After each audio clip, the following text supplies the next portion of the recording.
নমস্কার বন্ধুরা, আজ পড়ব রবীন্দ্রনাথ ঠাকুরের কর্তার ভূত। বুড়ো কর্তার মরণকালে দেশ শুদ্ধ সবাই বলে উঠল, তুমি গেলে আমাদের কি দশা হবে। শুনে তারও মনে দুঃখ হলো। ভাবলে, আমি গেলে এদের ঠান্ডা রাখবে কে। তা বলে মরণ তো এড়াবার জো নেই। তবু দেবতা দয়া করে বললেন, ভাবনা কি, লোকটা ভূত হয়েই এদের ঘাড়ে চেপে থাক না। মানুষের মৃত্যু আছে, ভূতের তো মৃত্যু নেই। দেশের লোক ভারী নিশ্চিন্ত হলো, কেননা ভবিষ্যৎকে মানলেই তার জন্য যত ভাবনা, ভূতকে মানলে কোনো ভাবনাই নেই। সকল ভাবনা ভূতের মাথায় চাপে, অথচ তার মাথা নেই, সুতরাং কারোর জন্য মাথা ব্যথাও নেই। তবু স্বভাব দোষে যারা নিজে ভাবতে যায়, তারা খায় ভূতের কানমলা। সেই কানমলা না যায় ছাড়ানো, তার থেকে না যায় পালানো, তার বিরুদ্ধে না চলে নালিশ, তার সম্বন্ধে না আছে বিচার। দেশ শুদ্ধ লোক ভূতগ্রস্ত হয়ে চোখ বুজে চলে। দেশের তত্ত্বজ্ঞানীরা বলেন, এই চোখ বুজে চলাই হচ্ছে জগতের সবচেয়ে আদিম চলা। একেই বলে অদৃষ্টের চালে চলা। সৃষ্টির প্রথম চক্ষুহীন কীটাণুরা এই চলা চলত, ঘাসের মধ্যে, গাছের মধ্যে। আজও এই চলার অভ্যাস প্রচলিত।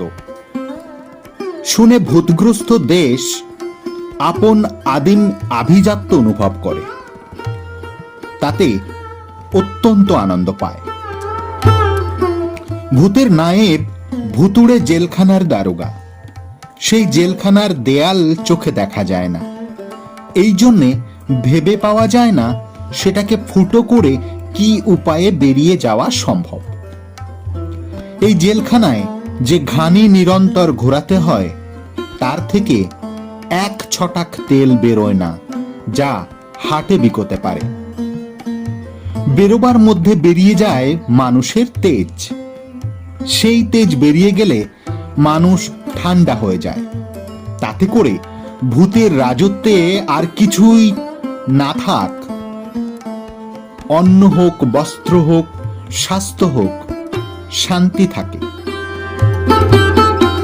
কত যে শান্তি তার একটা দৃষ্টান্ত এই যে, অন্য সব দেশে ভূতের বাড়াবাড়ি হলেই মানুষ অস্থির হয়ে ওঝার খোঁজ করে।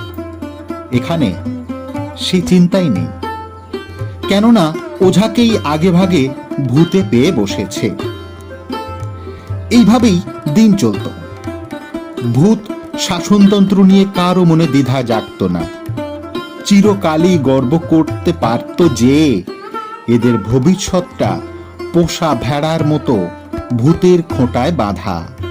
সে ভবিষ্যৎ ভ্যাও করে না, ম্যাও করে না, চুপ করে পড়ে থাকে মাটিতে, যেন একেবারে চিরকালের মতো মাটি। কেবল অতি সামান্য একটা কারণে একটু মুশকিল বাঁধল।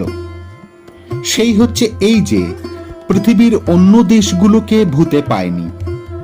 তাই অন্য সব দেশে যত ঘানি ঘোরে, তার থেকে তেল বেরোয় তাদের ভবিষ্যতের রথচক্রটাকে সচল করে রাখবার জন্যে। বুকের রক্ত পিষে ভূতের খপ্পরে ঢেলে দেবার জন্যে নয়।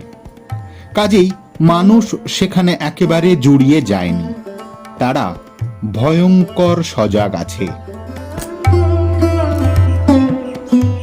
এদিকে দিব্যি ঠান্ডায় ভূতের রাজ্য জুড়ে খোকা ঘুমালো, পাড়া জুড়ালো।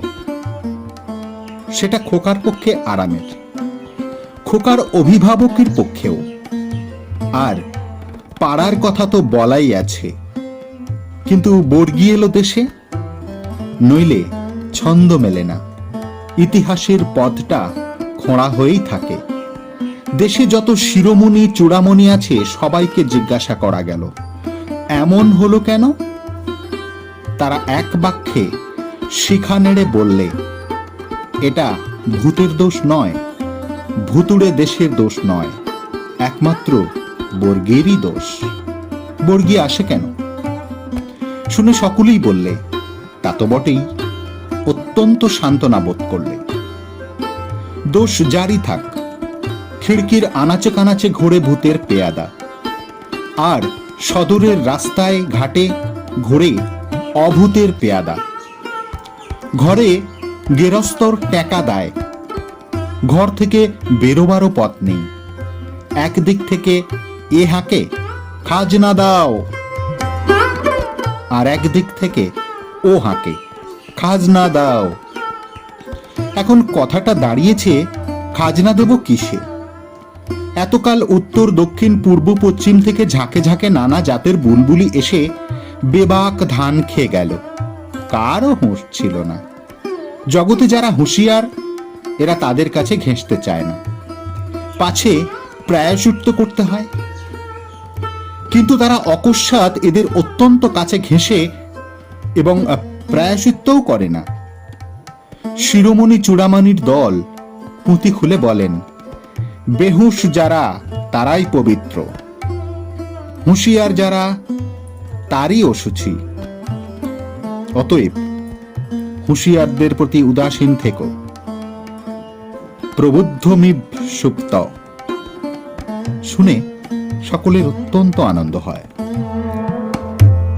কিন্তু তৎসত্ত্বেও এ প্রশ্নকে ঠেকানো যায় না, খাজনা দেব কিসে?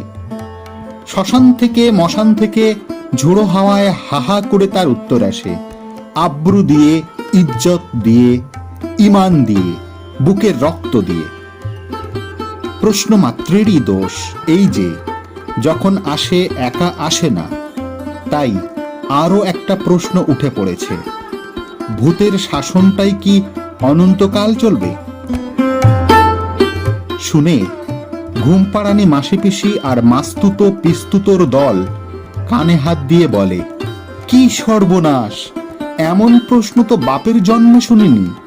তাহলে সনাতন ঘুমের কি হবে? সেই আদিমতম সকল জাগরণের চেয়ে প্রাচীনতম ঘুমের? প্রশ্নকারী বলে, সে তো বুঝলুম, কিন্তু আধুনিকতম বুলবুলির ঝাঁক আর উপস্থিততম বর্গীর দল, এদের কি করা যায়? মাসি পিসি বলে, বুলবুলির ঝাঁককে কৃষ্ণ নাম শোনাবো, আর বর্গীর দলকেও। অর্বাচীনেরা উদ্যত হয়ে বলে ওঠে, যেমন করে পারি ভূত ছাড়াবো। ভূতের নায়েব চোখ পাকিয়ে বলে, চুপ, এখনো ঘানি অচল হয়নি। শুনে দেশের খোকা নিস্তব্ধ হয়, তারপরে পাশ ফিরে শোয়। মোদ্দা কথাটা হচ্ছে, বুড়ো কর্তা বেঁচেও নেই, মরেও নেই, ভূত হয়ে আছে। দেশটাকে সে নাড়েও না, অথচ ছাড়েও না। দেশের মধ্যে দুটো একটা মানুষ, যারা দিনের বেলা নায়েবের ভয়ে কথা কয় না। তারা গভীর রাত্রে হাত জোড় করে বলে, কর্তা, এখনো কি ছাড়বার সময় হয়নি? কর্তা বলেন, ওরে অবোধ, আমার ধরাও নেই, ছাড়াও নেই, তোরা ছাড়লেই আমার ছাড়া। তারা বলে, ভয় করে যে কর্তা? কর্তা বলেন, সেইখানেই তো ভূত। নমস্কার, সবাই খুব ভালো থাকুন। আবারও দেখা হচ্ছে পরবর্তী ভিডিওতে।